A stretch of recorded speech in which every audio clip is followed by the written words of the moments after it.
شاہ عبدالعزیز محدث دہلوی رحمۃ اللہ تعالیٰ علیہ فرماتے ہیں کہ ضحیٰ سے مراد حضور علیہ السلام کا چاش کی طرح چمکتا ہوا چہرہ ہے، اور لیل سے مراد حضور علیہ السلام کی زلفیں ہیں۔ لیل سے مراد حضور علیہ السلام کی زلفیں۔ کہا تیرے چاش کی طرح چمکتے ہوئے چہرے کی قسم اور تیری زلف عنبری کی قسم۔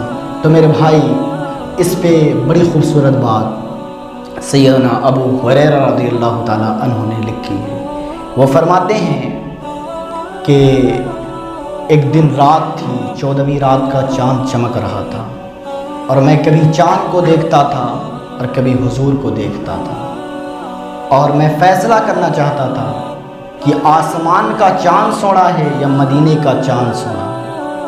وہ فرماتے ہیں کل قمر لیلۃ البدر لم ارا قبلہ ولا بعدہ مثلہ۔ وہ فرماتے کہ میں نے حضور جیسا نہ پہلے دیکھا نہ بعد میں دیکھا۔ حسان بن ثابت فرماتے ہیں دیکھتے کیسے کسی ماں نے جنم دیا ہوتا تھا دیکھتے۔ تو میرے دوست وہ فیصلہ کرتے ہیں کہ مدینے کا چاند سب سے پیارا ہے، سب سے خوبصورت ہے، یہ میرے حضور علیہ السلام کا چہرہ ہے۔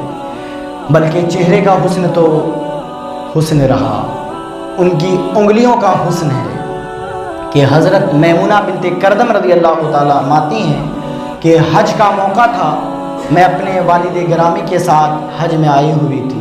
میرے والد گرامی کو حضور سے کوئی مسئلہ پوچھنا تھا، تو میں بھی اپنے والد گرامی کے ساتھ حضور کی خدمت میں حاضر ہوئی۔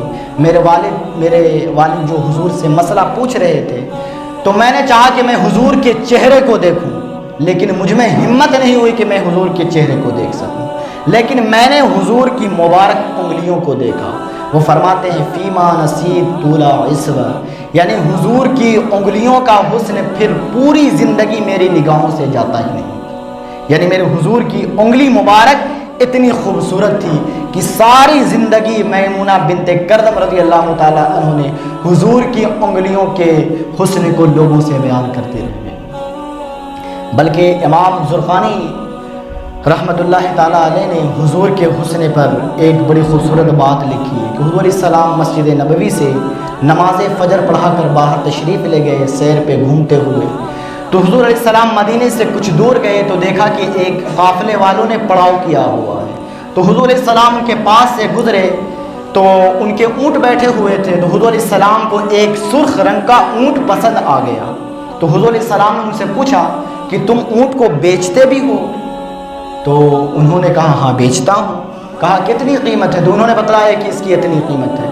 تو حضور علیہ السلام نے فرمایا کہ میں کوئی باقاعدہ خریداری کی نیت سے نہیں آیا تھا، میں تو ٹہلتا ہوا سیر کرتا ہوا ادھر چلا آیا تھا، لیکن تمہارا اونٹ مجھے پسند آ گیا ہے، تم اپنا اونٹ مجھے دے دو، میں اپنے شہر جا کر تمہاری قیمت واپس کر دوں گا، بھیج دوں گا۔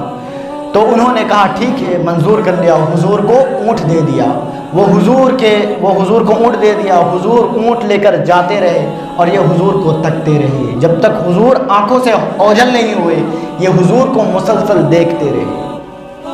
جب حضور آنکھوں سے اوجھل ہو گئے تو ایک دوسرے سے بات کرنے لگے کہ ایک شخص آیا جس کو میں اور تم نہیں جانتے ہیں، لیکن تم نے اتنا قیمتی اونٹ اس شخص کو دے دیا، اس کا نام نہیں پوچھا، اس کا پتہ نہیں پوچھا۔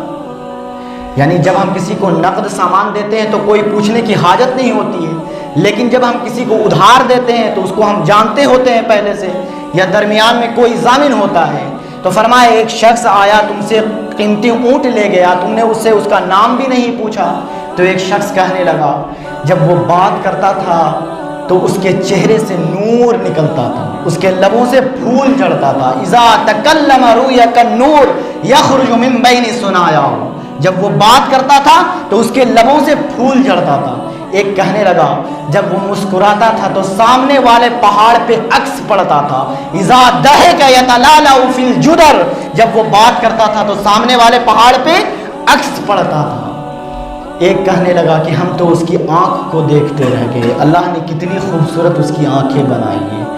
وہ تو جب یہ بات ہونے لگی تو بہرحال تو لوگ میں سے ایک کہتا ہے کہ تم اس کے حسن کو دیکھتے رہے اور وہ تم سے تمہارا قیمتی اونٹ ہتھیا کر لے کے چلا گیا۔